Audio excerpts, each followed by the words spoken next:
Good evening, everyone.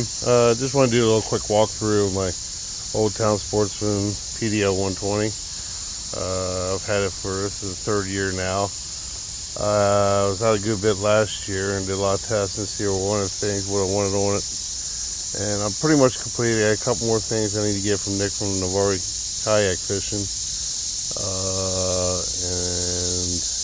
that's about it. A couple add-ons for my trailer and everything, but other than that, I just installed the NK300 on the Navarre offset mounting plate. I just put the anchor wizard for the back.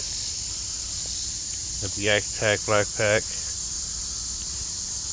And then there's my Yak Attack pole with American flag on.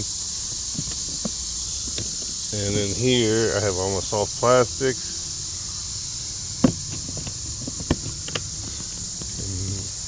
And down here, just have miscellaneous. Here's my head unit, and then a couple tackle boxes, stuff like that. And then, sorry for the shaking there. Then I got the battery box for the. I got a 36 amp,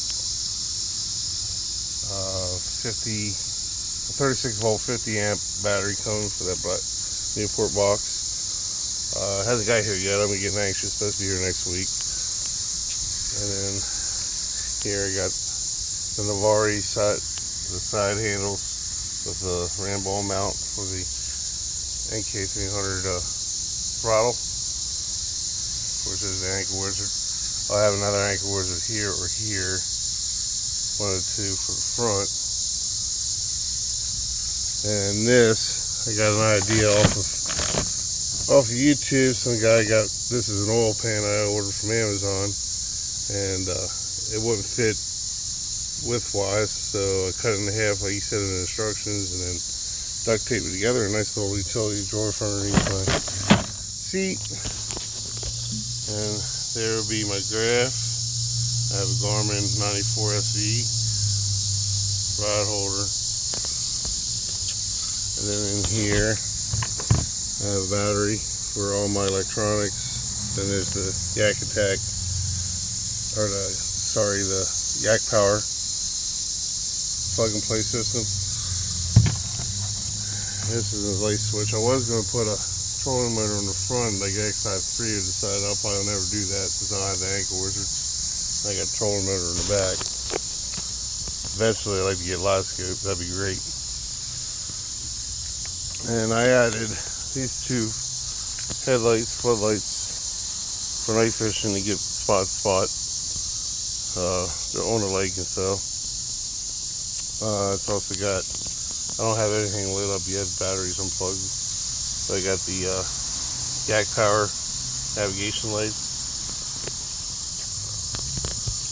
And here's the system, pulley system. You see it underneath there for the anchor wizard to drop down out front.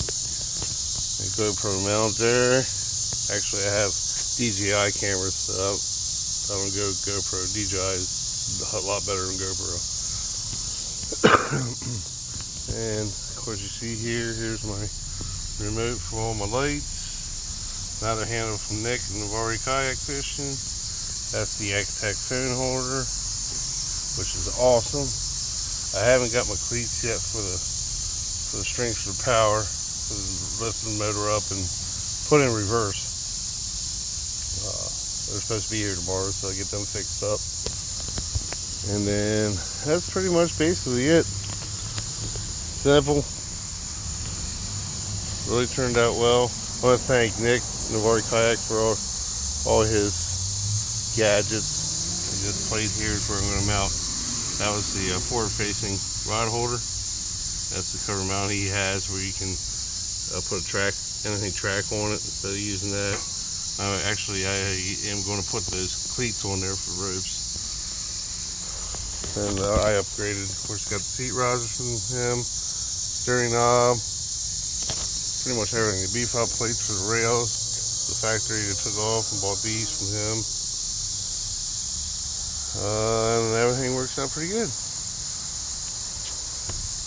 one more look at it. Now here's my trailer. This is where I hold my rods for now. I like to get that Yakima rod box, coffin, whatever, put on there. But this uses for now. That'll be at least if I get that, I can lock my poles up and keep them in there. I'll have a carport here soon where I can keep it in out of the weather and just leave it on the trailer. I got it on my trailer. I got it on 3-inch gray conduit. It's a little more flexible, not as brittle as the white PVC pipe. I got a winch here, so there's no heavy lifting. I can back down to the dock, back down the ramp, unhook it here, let it flow off, and then I can hook it on that winch and winch it back up on the trailer when I'm done. I got these tie downs on here. This is for my, get around the front here. This is my carver cover, which now I'm adding everything on. The carver cover hardly fits the boat, but that's why I put them down. So when I'm traveling, they're locked down, they won't blow off. Very nice cover, but hopefully Chad Hoover's been working on something for KBF, working on a new boat cover. So hopefully he comes up with something pretty good that won't take as much space. Be able to cover everything without having to take anything off. That's my plan. Once I have a carport in, I'm done fishing, back at it in there and been out of the weather. I used to hang it up on this, and that got to be a little heavy. There's a good look at the NK300 again on the back. On the side here. I also want to thank Jay Valentine from Bearded Dad Fishing. I got a lot of his, watched a lot of his videos, got a lot of his input, especially the Newport install, and a few other ideas I got from him. Bearded Dad Fishing. Alright, folks, that'll be it. Once I have her on the water, I like to get her all lit up on the water and do another video. Alright, thanks a lot, peace out.